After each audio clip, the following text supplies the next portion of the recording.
they say what the Biden administration has been saying behind the doors, but not publicly. The US doesn't want to see Ukraine in NATO. So on that front, I think it is okay. It's just reality. The real question is, will there be... what? This guy might be... Wait a minute. This guy might be a Russian operative who loves Vladimir Putin. I can't believe he said that. Wait a minute. This guy... But all of the drama farmers have told me that anyone who says those things is a Vladimir Putin supporter, like HasanAbi Piker, who's the #1 Vladimir Putin supporter of all time. It's interesting that the most Ukrainian man on the planet is also saying the exact same things that Vladimir Putin supporter HasanAbi Piker is saying. Let's get started on Ukraine. Donald Trump coming in hot and doing things about Ukraine that European leaders feel sidestepped on, seemingly. On Russian television, they could scarcely contain their glee. Quebec. Against the backdrop of an American prisoner released from a Moscow jail this week, the anchorwoman asks, has Russia been promised Kyiv or Odessa? President Trump, she says, has an excellent friendship with President Putin. And what about the Northern Line is not acknowledging your comments. Disrespect is real. He can disrespect me if he wants. I still love him. Ukrainian president visiting a proposed nuclear power plant? President Trump called him after speaking to President Putin last night. It's important that everything does not go according to Putin's plan. He wants to make all his negotiations bilateral between him and the United States, but we, as a sovereign country, simply will not be able to accept any agreements taken without us. But this was Trump on Ukraine a few days ago. The difference between Trump and Joe Biden, or any Democratic leadership, is that a Democrat will never openly say the truth. They'll never say Ukrainian autonomy is insignificant in this process. They will, as a matter of fact, consistently say we are behaving in the interests of our incredibly important allies. But the reality of the matter is, what Trump is saying. It doesn't matter what the Democrats say. What matters is what the Democrats do. Just like it doesn't matter what Trump says. What matters is what Trump does. While Democrats will maintain the aesthetics and maintain civility, yes, of course, they also did not listen to the demands made by Zelensky on numerous occasions. Zelensky kept asking for more weapons. Zelensky kept asking for different kinds of weapons.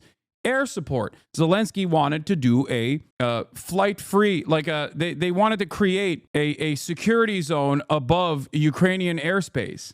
Okay, they wanted to do a no-fly zone. This would require American and NATO forces to constantly fly over the area and blow up Russian flights, blow up Russian air cover. This would have obviously been a hot war between nuclear powers, NATO nations, the United States of America, and Russia. They never did that. Biden gave billions to Ukraine. What the F are you talking about? My point is, regardless of what Ukraine's demands were, no matter how moral or how just, so giving Ukraine to Putin is the same as not supplying every request by Zelensky. What the F is this take? Okay? You are failing to comprehend the point I'm making. The point I'm making is that Ukrainian interests in this process, I'm going to walk through this slowly but surely. There were plenty of needs that Ukraine had after the invasion. The Democratic administration did not abide by all of those needs.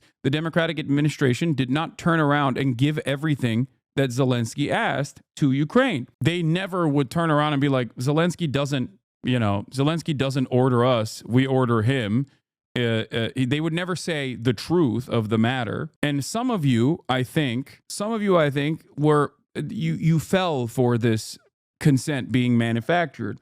You fell for this idea that the Democrats actually did care about all of the emancipatory needs of Ukraine, and that it was actually a moral interest that America had. It was not. And I kept repeating this over and over again. Donald Trump turning around and saying the quiet part out loud does not change the dynamic. That's it. Fell for it again, award back-to-back champion. Yeah, you should remain neutral in politics, Hasan. Thank you. You know, they may make a deal, they may not make a deal, they may be Russian someday, or they may not be Russian someday. The new US Defense Secretary at NATO today may not aim to have Ukraine as... This is the difference between Donald Trump also undermining U.S. aid. Okay, yeah, I should stay neutral like Asmongold. I should stay neutral in politics like Asmongold, which would require me to just watch Donald Trump and go, yeah, that's pretty based. Yeah. You should just tell people you are a centrist while holding all the same views. Yeah, I am. I'm a centrist. I'm a neutralist. I'm just objective. Something that a lot of people fail to consider here is that at this stage, the situation in Ukraine and what will happen in Ukraine is dictated by the terms of the battlefield. As in, there's two different options here. Will Ukrainian conscripts, will Ukrainians living outside of Ukraine right now, Ukrainian men living outside of Ukraine right now, be forcibly deported back to Ukraine in order to be conscripted into the military and basically reinvigorate the Ukrainian defense forces because they need manpower more than anything else? Or will there be a land swap agreement and inevitable end or an inevitable cessation of hostilities? You can criticize the Democratic Party without also blaming all of Trump's ridiculous things on them as well. I'm not blaming what Trump is saying right now. This is not even a criticism of the Democratic Party. This is a criticism of American foreign policy. You don't believe the weapons and billions from the U.S. government had a significant effect on Ukraine defending itself from invasion? No, of course it did. It probably stopped. It definitely stopped Vladimir Putin from taking Kyiv 100%. It played a pretty major role, especially in the interim from 2014 onward, where Ukraine was able to build a standing military, played a very significant role in them stopping Russia's offensive campaign. I think it definitely played a role. Having said that, however, after that fact, there was one instance where they talked in Antalya on a 15-point plan. That fell apart. And ever since then, Russia has been able to take more and more space in eastern Ukraine, move up eastern Ukrainian positions, annex key parts of eastern Ukraine in sham symbolic annexations and ridiculous elections that they're holding, while simultaneously destroying Ukrainian farmland, mining the shit out of eastern Ukraine, and hardening their positions. I thought you were pro-Russia. No, I'm not pro-Russia. Why would you think I'm pro-Russia? I've never been pro-Russia. Please stop relying on drama content creators who have no understanding of politics whatsoever. I can't believe we're 3 years into this and people still come in here and they go, oh my God, I can't believe Hasan is not pro-Russia. That's so shocking to me. I thought he was. You're a communist? Potato, potato? Yeah, exactly. Because of my communist background, I am, of course, in support of the communist kleptocracy that is modern Russia. Certainly a communist country, certainly a socialist country, led by the Marxist-Leninist Vladimir Putin, famous communist. Anyway, I don't think there is a gigantic difference between what any administration would do in this process. The only difference here is that Donald Trump will, again, say the quiet part out loud and defend it, even though it is indefensible. But that is because American foreign policy is often indefensible. The aesthetic differences are identical to the U.S. aid gutting. Now, Donald Trump says he's going to completely undermine U.S. aid, in which case, is he actually going to stop clandestine operations overseas or stop sending aid to other countries? Yes, he will most likely stop key aspects of aid going into other countries. But in reality, they are most likely going to centralize U.S. aid and still continue U.S. aid style operations. It's just that America is responding to its standing around the world changing, okay? As the global hegemonic superpower, as the cop, as the universal police force of the planet, America has lost a lot of soft power capabilities, and Donald Trump is accelerating that change to all hard power, all military, all stick, no carrot. That's it. I think this is a genuinely dangerous change. Can you explain what soft power versus hard power means? Yes, soft power is when you do nice things for other countries. and therefore garner goodwill. I'll give you an example from China. China sending Sinovac to the Philippines is an example of soft power. Soft power works hand in hand with American military might and American military capabilities. Okay, it's the carrot versus the stick. The carrot plays a pretty big role because it causes, or at least it creates an environment where 800 military bases all around the world in foreign countries is not seen as 800 separate American military invasions, but rather a security cooperation and a security partnership. The Ukraine-Russia line has mostly been fixed since 2022 to 2023. Russia gained 4,000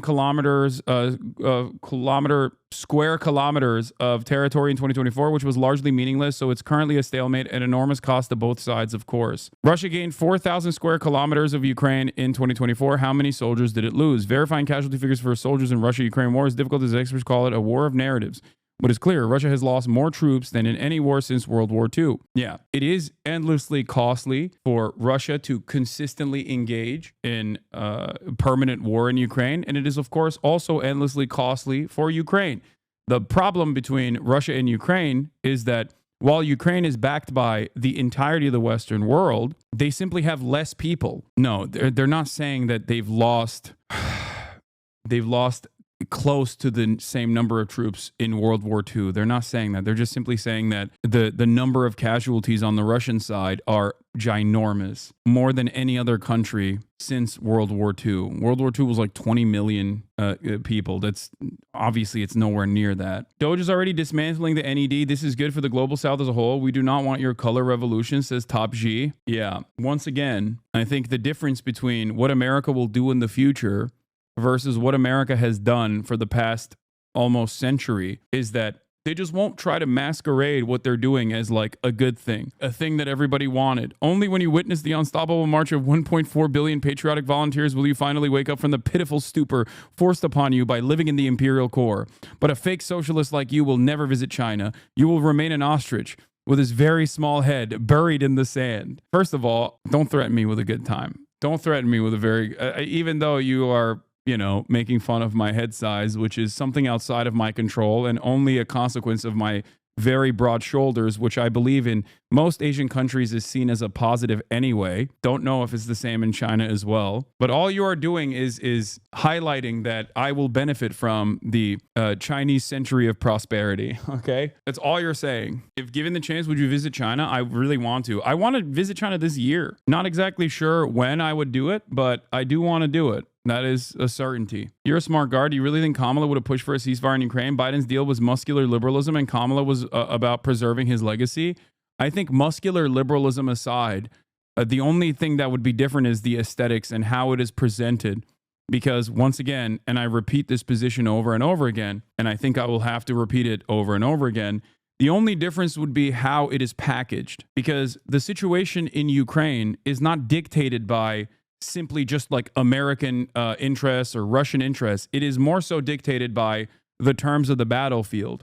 And if Ukraine is simply running out of manpower, as I've reported over and over again over the course of the past couple of months, and as the appetite towards more war is waning, regardless of the moral position that many Ukrainians maintain in emancipation from Russian invasion, at the end of the day, there's a desperation that sets in when you simply don't have enough manpower. So unless you send in American mercenaries or something by the tens of thousands beyond the Foreign Legion and try to change the dynamic of this battle with no severe Russian response, no like nuclear Russian response or whatever. Running out of manpower is such an AI way to say such a grim thing.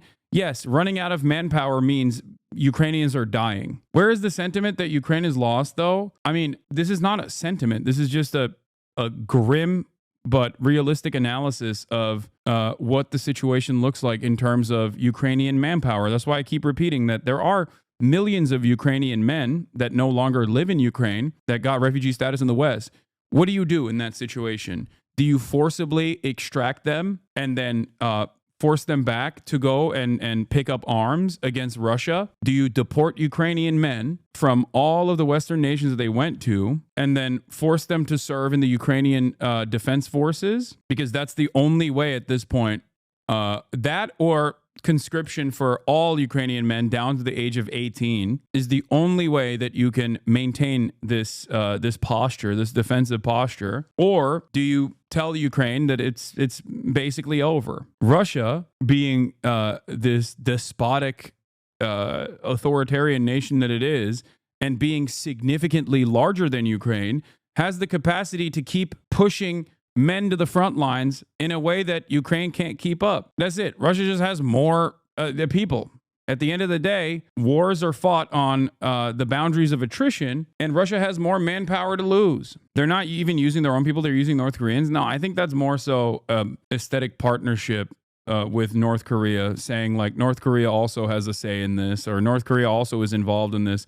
Are they using North Koreans? Yes. Is it partially because they've run out of a lot of manpower? Certainly, but it's not like a game changer for Russia at all, I think. Anyway, honestly, Ukraine has to convert into an attrition, anti-occupation, guerrilla war. Open field wars will always be in Russia's favor. Give them territory, then give them hell. I mean, as a Ukrainian, I can confirm your point that Ukraine has no more men, but from here to say that Ukraine has lost, it seems to me a somewhat pessimistic vision. However, the Ukrainians will not give in to Russia's demands if they do not at least concede something to Ukraine. I think the general feeling is better to all die than to surrender. In terms of loss overall, I think that both sides have lost a lot in this process, for sure. Like Ukraine has had, I guess, somewhat of a Pyrrhic victory,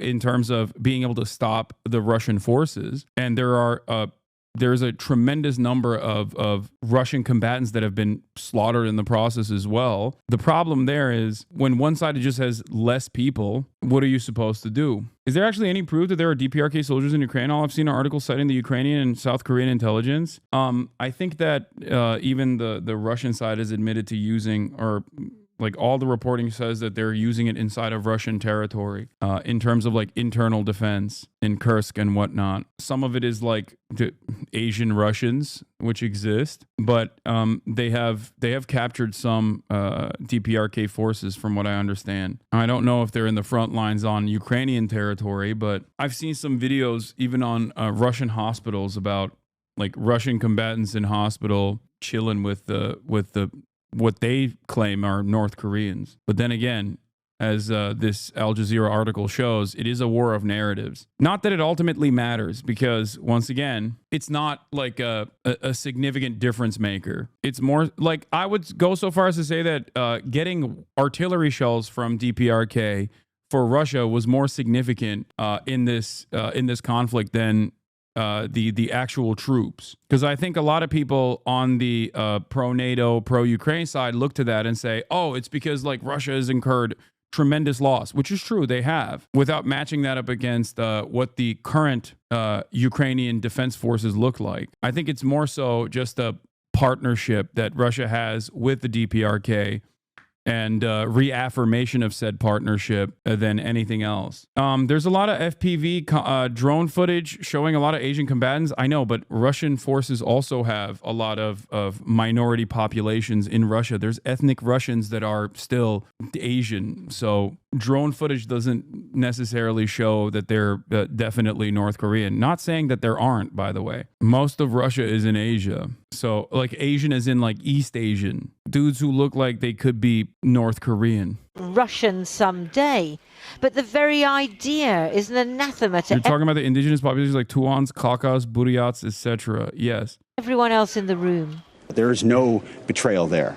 There is a recognition that the whole world and the United States is invested and interested in peace, a negotiated peace. As President Trump has said, stopping the killing. And so that will require both sides recognizing things they don't want to. That's why I think the world is fortunate to have President Trump. Only he at this moment could convene the powers that be to bring peace. But the Europeans fear a Trump-Putin stitch-up, which freezes both them and the Ukrainians out of any peace talks. For the EU's top diplomat, who comes from Estonia, a former Soviet state that fears the same fate as Ukraine. It's existential. It is clear that Estonia mentioned POG. any deal behind our backs will not work. Any agreement will need also Ukraine and Europe being part of it, and this is clear that appeasement also always fails. So Ukraine will continue to resist, and Europe will continue to back Ukraine. Britain, which sometimes hovers between the US and Europe, is clearly in the European camp. There can be no negotiation about Ukraine without Ukraine, and Ukraine's voice must be at the heart of any talks. Some might recall a meeting exactly 80 years ago when the Soviet, British and American leaders, Stalin, Churchill and Roosevelt, met at Yalta in Crimea to carve up the world after World War II. War-ravaged occupied countries had no say. The great powers decided everything. Might was right. And that's how the new US administration sees it too. We can talk all we want about values. Values are important. But you can't shoot values. You can't shoot flags, and you can't shoot strong speeches. Wow, bold. There is no replacement for hard power.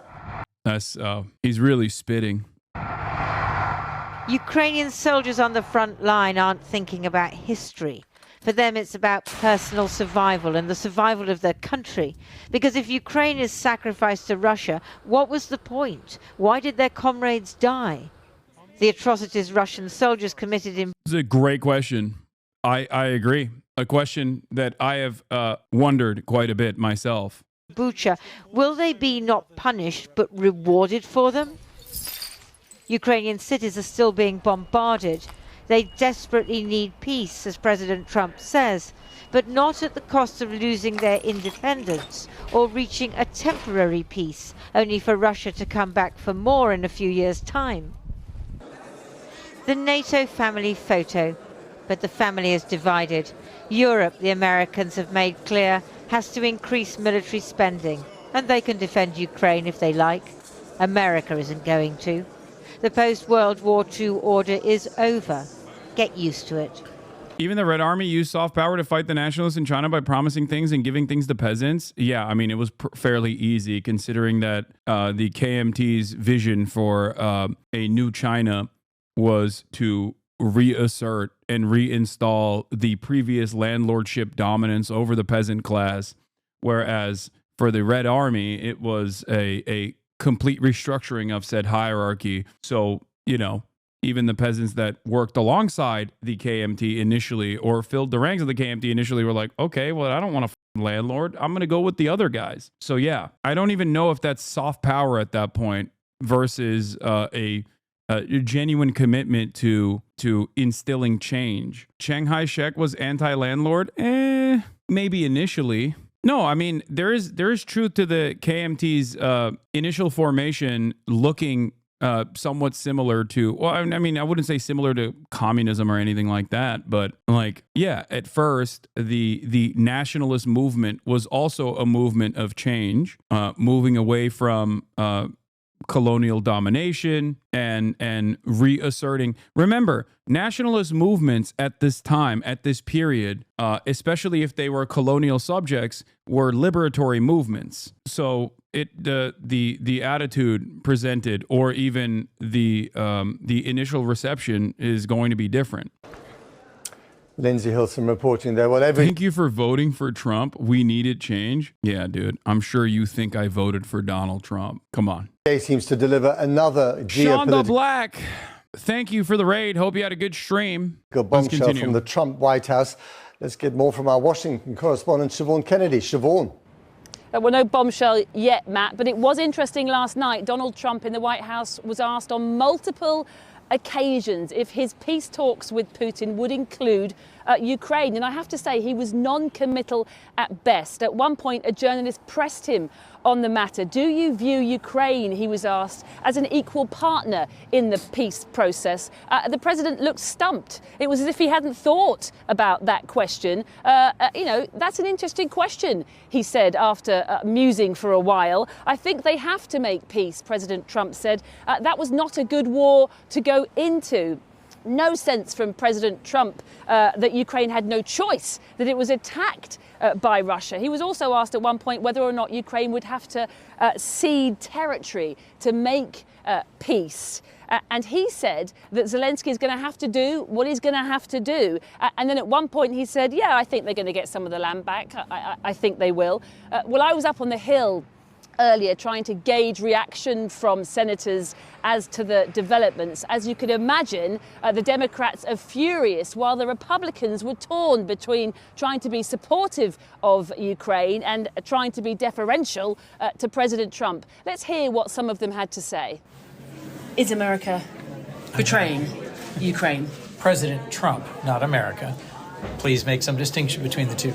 Secretary Hegseth has apparently said in a meeting that the door for Ukraine to be admitted to NATO is closed and that they will not be able to recover their sovereign territory. If you go back and read Donald Trump's Art of the Deal, you don't give up the most important negotiating points before you begin negotiations in earnest. For us to concede those as a country, for the Trump administration to concede those, would be a betrayal of the thousands of Ukrainians who have fought so bravely and died for their country's freedom. But what about the concessions? Europe is saying, why give up things before you've even started the negotiation? That's a betrayal. In my conversations with President Trump, he wants Russia to lose, he wants Ukraine to win, and he wants the war to end. So I know he's working hard to make that happen. So the negotiations will definitely include Ukraine at their heart? Oh, absolutely. Absolutely. I believe that.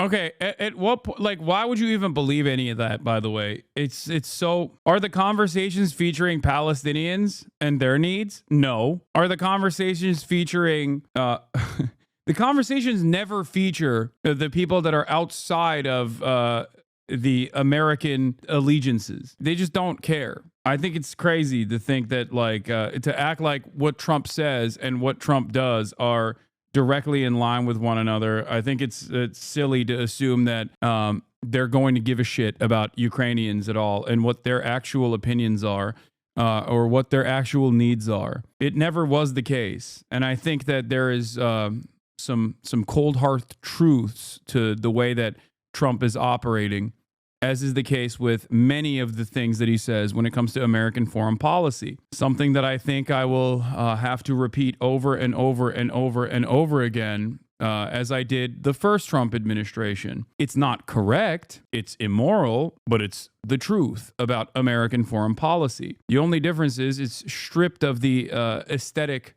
reasons. It's stripped of the aesthetic permission structure that it creates for liberals. That's it. The greatest example that I use to this day is when Donald Trump famously turned around and said, yeah, of course we're going to keep giving billions of dollars of weapons to Saudi Arabia. Who's going to buy the weapons?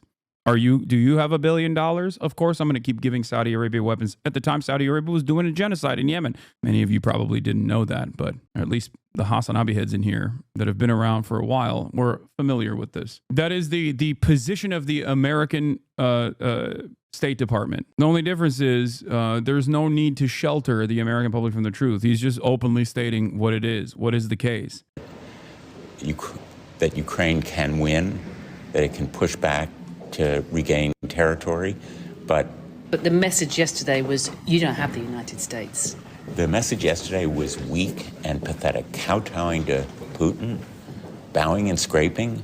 President Trump seems to be an admirer of Vladimir Putin, which is a nice way to put it. Is America still supporting Ukraine? Senator Van Hollen, be glad to answer your questions. Do you support Ukraine still? I do. Well, I certainly do. I'm very worried about what happened. We both do. Does America support Ukraine still? I've said it was a mistake from the beginning to send $200 billion to Ukraine. I'm still opposed to sending more aid to Ukraine. Well, one He's like, I've never been a supporter of the Ukraine.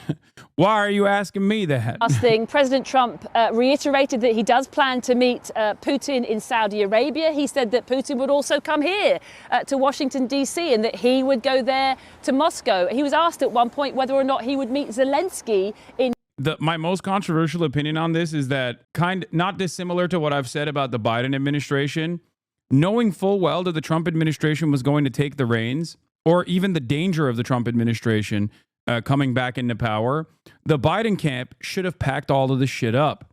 They should have packed it up in their own vision if they chose to do so, whether it be with Israel or whether it be with the Obama administration the first time around, ensuring that they put a Supreme Court appointment up there, no matter what the cost, considering that there was a likelihood that Trump might actually win and then do whatever he wants with the Supreme Court. Major mistake from the Democratic Party. Major issue with oversight. So even if you're a Dem, even if you're a NatSec Dem, I certainly am not. But let's say there are some national security Democrats out there. There's plenty of pro-NATO Democrats out there. There's plenty of NatSec Dems out there. How do you look at the situation and think, well, the Biden administration probably should have packed all of this stuff up to ensure that the Trump administration couldn't come in and actually seize the reins of power and deal with it in the way that they want to. That's it. Same with Ukraine, same with Gaza.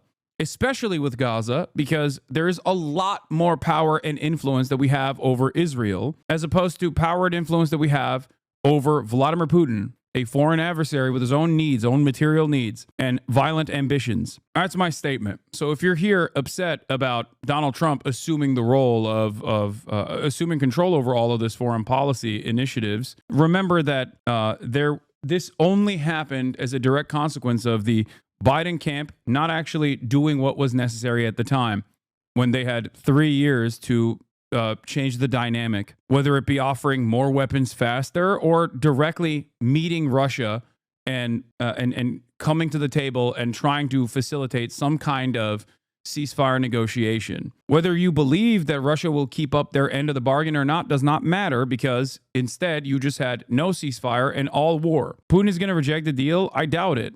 I think that he has also incurred significant penalties, significant losses.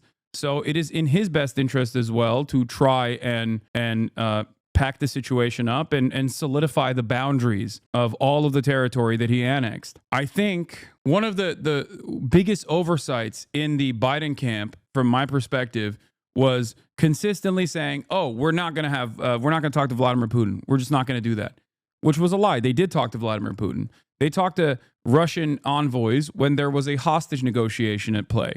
But they never talked to any sort of Russian envoys when it came down to facilitating a ceasefire. I think that was a major oversight from the Democratic Party once again. In Ukraine, again, he looked puzzled and he said, well, I might. He wouldn't commit to that. Matt. Siobhan, you're all over those corridors of power in Washington. Thanks very much indeed. Let's go to Chris in London. Well, joining me now is Timothy Milovanov, Ukraine's former economy minister and president of the Kyiv School of Economics. That could have happened only before the elections and maybe even before Brandon dropped out. No, that's what I'm saying. That's precisely what I'm saying. That is what I mean. Yes, that's why I said there were 3 years where the Biden camp could have actually. You know what's ironic? If the Biden camp actually went in and said, "No, we got to talk to the Russians," I suspect that the statement, the attitude from Fox News and the Republican right would most likely be, "These guys, they're doing Obama-style apologia tour for an enemy of America," regardless of what Trump's rhetoric around this issue has been. Except, they didn't do that anyway, so here we are. Anyway, this is still coulda, woulda, shouldas, and there's a lot of that, but it doesn't matter. So why do the Dems need to be nice? What do you mean? Need to be nice? I'm simply stating that if the Democrats had a different vision for Ukraine and how it should basically end, then they should have implemented it, or at least tried to implement it. I suspect that they don't have that much of a different vision from the Trump cabinet regardless, because American foreign policy is uniparty, and the marginal differences from the Republican administration and the Democratic one is that the Republican administration has a different way, especially with Trump, has a different way of pushing their agenda. And they oftentimes will go further right and become more reactionary and things up even further and get more violent, regardless of what they say they're interested in doing. The only way that any kind of conflict ends is if it's an inevitability due to the conditions of the battlefield. Afghanistan withdrawal is a great example of this as well. Negotiated by Donald Trump, implemented by Joe Biden. Donald Trump turned around and shit all over Joe Biden. Joe Biden pulling out of Afghanistan while following the conditions set forth by the Trump administration. Why did we pull out of Afghanistan? It got to a point where it was just costly for no reason. Ukraine could say no to whatever Donald Trump agrees with Vladimir Putin. Well, there are minimal conditions for peace on Ukraine side. One of them is not ceding more territory unoccupied. The second one is some meaningful guarantees, security guarantees, because if those are not there, what is there to negotiate or agree to? Just accept Russian conditions. Yeah, this is the most Ukrainian man alive, is what someone said in the chat, and I agree. His name is Timofeev. So something, for Ukraine to sacrifice, to make painful sacrifices, whatever they are. I think it is important that Ukraine gets something back, and Ukraine is an independent country. So it could say no. I mean, the US Defense Secretary is saying effectively Europe has to be the security guarantor for Ukraine. Now, this just comes a couple of days after President Zelensky said, well, that's just impossible. Well, yes, indeed. President Zelensky said, and I think that's true, that full security guarantees, real security guarantees, which prevent Russia from invading in a couple of years again, are impossible without the United States being there. Europe can provide, 50, 70, 80% of all. But that's, the US has to be there. Otherwise, the war will restart or likely to restart soon. So, yes, that's correct. And I think we have to bring the US in some form. Do you think most Ukrainians will see this as a betrayal? Oh, yes, absolutely. Most people see it as betrayal right now in Ukraine. The U.S. cannot be relied on. And also, President Trump appears to be very weak because he conceded to Russian demands before even getting anything out of it. So it looks like Putin has played President Trump. At least that's how it is seen from Ukraine. It's also remarkable to hear politicians both in Europe and in Britain comparing this to appeasement. Oh, yes, absolutely. I think it is appeasement. Peace through strengths. I haven't seen any strengths. No one has seen any. I love when Asmongold supporters come in here and go, how is this guy not banned yet? One, I don't even think Asmongold agrees with you in terms of getting me banned. I would be shocked if he did. But two, what do you mean? What do you want? He's already the largest commentator on the platform, largest political commentator on the platform. You just want no dissent whatsoever, no dissent, no leftist position to ever be reflected on this platform. Is that your argument? And if you're also not an Asmongold supporter and saying, how is this guy not banned? Then what is your expectation? Do you want Asmongold to be the only voice of politics on this platform? He already has developed quite the audience of right-wingers. What happened? I thought you guys hated cancel culture. Saying you are a leftist is a massive stretch. Who is a real leftist in your estimation? You personally say you hate Democrats. I love doing political commentary. The anti-capitalist leftist Democratic Party in the United States of America, as a person who is a critic of the Democratic Party for demanding that they do something, anything really. I myself am, of course, not a real leftist. Real leftists are the pro-Kamala, pro-Biden coalition that is currently doing what? Yelling at their base of support for demanding that they do things. Respect. Pro-Obama, I would say, is a leftist. M. Hud. Andre the Balkan, you are too stupid to navigate this type of conversation. Return to soccer talk and having a T-shaped hairline. American education. His name is Andre the Balkan. I don't think this is a American education, chatter. I have a full head of hair, man. Okay, the fact that he only responded to that means that he definitely has a T-shaped hairline. Respect. You can convert him here. He thinks the Democrats are leftist, dude. Okay, I don't think I can convert him. He thinks Obama is a leftist. Strengths. People have seen weaknesses only in these negotiations. so to speak, negotiations, quote unquote. So we'll see what tomorrow brings. Maybe it's some kind of very complicated and brilliant strategy to appease Putin in terms of rhetoric, but then in practice provide Ukraine with real security guarantees. I think this will become very clear very soon. But is there a realistic alternative to accepting whatever Trump negotiates, given how reliant Ukraine is on the United States to wage its war? I mean, could Ukraine go back to war without America? Well, Ukraine is in war right now, and what the U.S. is offering is basically nothing, or Russia is offering. I'm actually not even convinced that Putin is willing to stop the war, or he's negotiating in any good faith. What is clear, I think, de facto to everyone, and President Zelensky has spoken about it, that getting territory back at this point is not realistic. It has to be done through some other measures in the future. Then NATO, frankly, even under the Biden administration, that has not been on the table. I think here, President Trump and Secretary Haggis, they basically say what they say what the Biden administration has been saying behind the doors, but not publicly. The U.S. doesn't want to see Ukraine in NATO. So on that front, I think it is okay. It's just reality.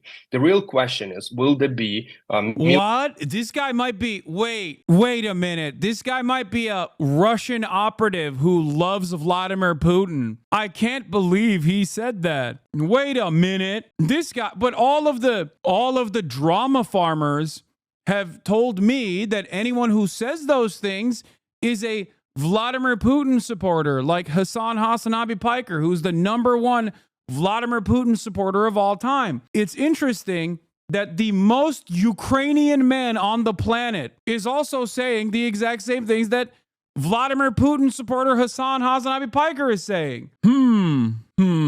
Why didn't the U.S. want Ukraine to be a part of NATO under Biden or Trump? For the same exact reasons that France and Germany also didn't want it either. They had for America it's different, but for European countries, they already had a long-standing energy partnership with Russia. They understood that this would be a red line that would be enforced by Russia if Ukraine was to be a part of NATO. There is a level for global powers. There is a level of like how much they can enforce their will around the world. There's still obviously some interests of foreign adversaries that they have to abide by. That's it. Minsk agreements? No, that part doesn't really matter. Nobody ever followed through on the Minsk agreements. People are so dumb, man. Why is asking the Ukrainians or the Palestinians what they would want be such a novel idea? That's never a point of consideration. That's never a point of consideration. That's not how empire works. Military and financial support for Ukraine. Will there be American weapons?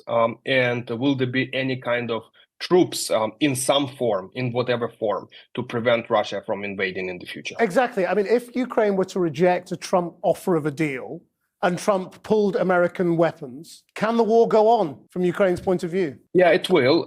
More people Trump will is live die. with Modi, by the way, and we'll get to that after this video is over. I think Russia will make some gains, but those will be incremental.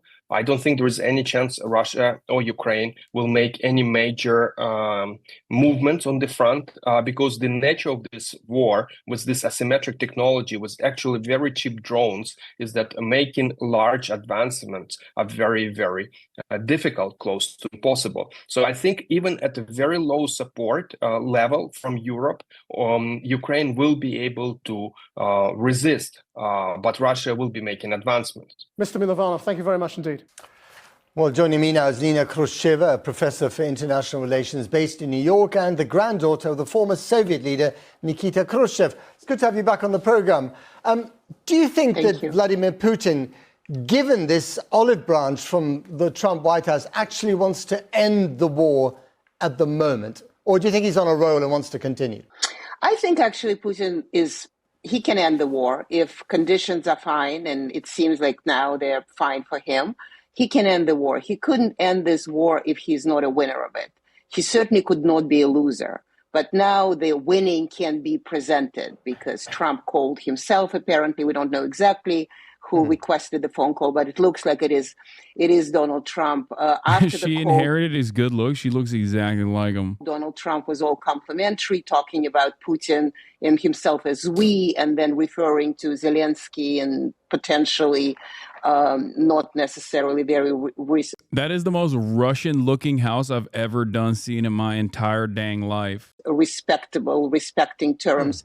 So yes, I think he wouldn't mind if conditions are right for him. And for now, they do look right, although there is a very long road, as we all understand, from the conversation to the actual ending of this war.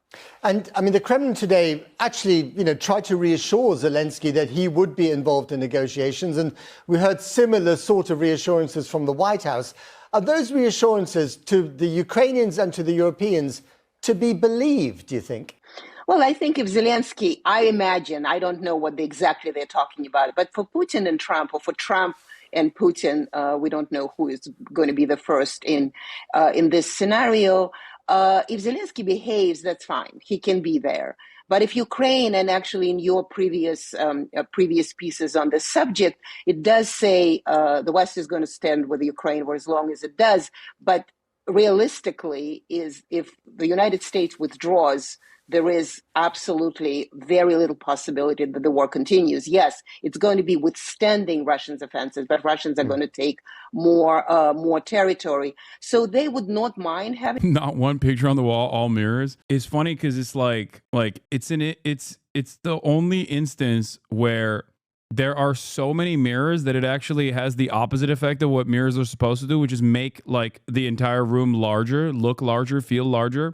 But because there are so many mirrors of various different sizes, it ends up making the room look smaller. Zelensky, but at the same time, we already heard Keith Kellogg saying that Ukraine needs elections. Is it a step to say that when we get to negotiations, it needs to be something else because Zelensky is too war president? He cannot be president of peace. So do you think by calling for elections, they're kind of hoping that he would be voted out of office and someone more pliant might come in? I would imagine, yes. I mean, I don't know what exactly they're thinking, but I would imagine that, if you insist on democracy, why are you not democratic? Why there is no elections? We even hear from Ukraine is that, Ukrainians themselves are now kind of concerned about Zelensky legitimacy, not in ideological way, the way Russians present it, but they themselves. I mean, because the war is not going too well. Zelensky promised that it will, and now it didn't. And, obviously the president will be guilty. So yes, but I'm not sure impliable, but somebody who is realistic, somebody you can have a conversation with, potentially Valery Zaluzhny, the Ukraine ambassador in London. Right. The Europeans feel very kind of weakened by this. They feel as if they're the victims in this great power game. But they do have a card, don't they? They could fast forward Ukraine's EU membership, which is something that Vladimir Putin presumably would absolutely hate. Well, the Russians said they wouldn't mind. I mean, I'm sure they mind it, but they really wouldn't mind because it's better than NATO. Yes, they can fast forward the EU membership, but then again, how realistically the country at war can be admitted into the European Union. So there is some card.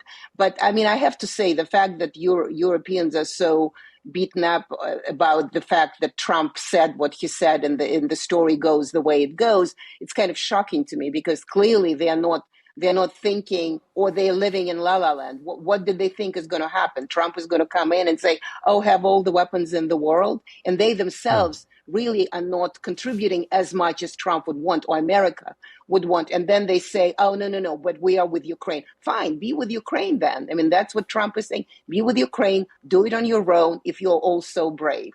Nina Khrushcheva, thank you very much indeed. Thank you.